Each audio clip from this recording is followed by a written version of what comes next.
Est-ce que vous voulez connaître le plus gros problème chez moi? Non, je vais laisser ma thérapeute à l'arrière de ça. Non, le plus gros problème que j'ai au niveau de ma physiologie, c'est que j'ai une instabilité au niveau de mon bassin. Donc, qu'est-ce qui se passe quand on a une instabilité au niveau de mon bassin?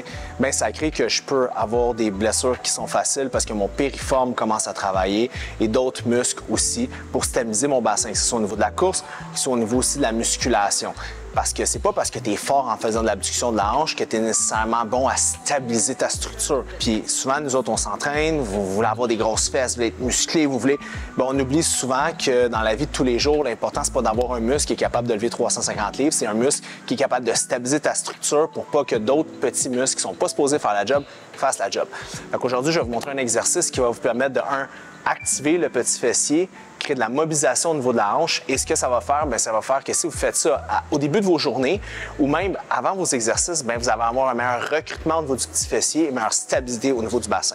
Là, bon, pour les besoins de la course, j'ai pris un step d'aérobie, mais vous pouvez le faire, exemple, avec des marches. Vous pouvez vous mettre sur le dessus d'une marche, avec une marche en dessous, puis le faire, exemple que vous êtes à la maison, puis vous faites l'exercice, ça va être une bonne façon d'activer le petit fessier pour vous permettre de le faire.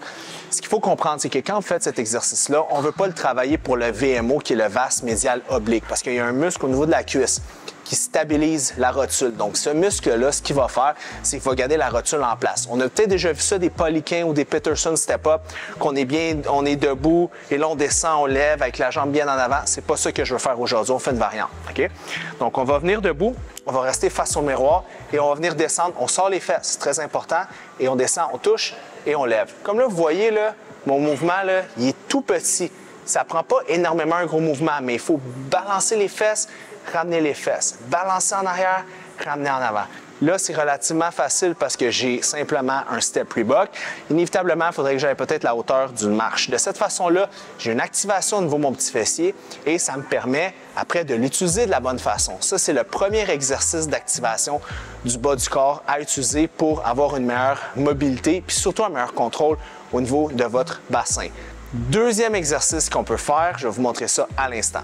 Deuxième exercice de stabilisation puis de mobilisation au niveau du bas du corps, c'est de la mobilité au niveau de la cheville. Donc, vous allez... Oh, non, non, non, non, non. On enlève ses souliers avant de mettre les pieds sur les bancs. En étant propriétaire de gym, je sais que c'est fatigant, le monde qui met des souliers sur des bancs, fait que faites attention.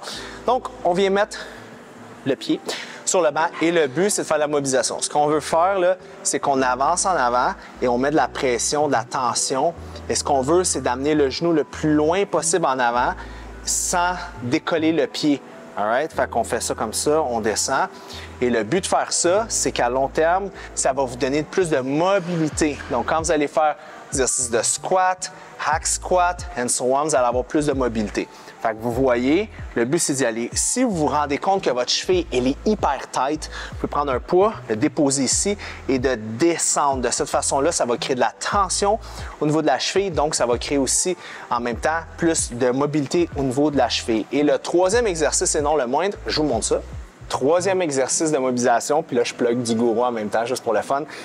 En fait, c'est venir d'ouvrir ses hanches au sol. Fait que moi, ce que j'aime faire, c'est faire cet exercice-là après avoir fait de la mobilité au niveau de ma cheville parce que je peux descendre un peu plus bas. Bon, là, pour les vidéos, je ne l'ai pas fait, mais vous voyez, je manque un peu de mobilité puis de flexibilité. Fait que le but de m'ouvrir comme ça, j'utilise mes deux mains pour ouvrir ma hanche, puis en même temps, j'essaie de faire des mouvements de va-et-vient juste pour travailler un petit peu plus la mobilité puis comment mes chevilles bougent et comment mes jambes bougent.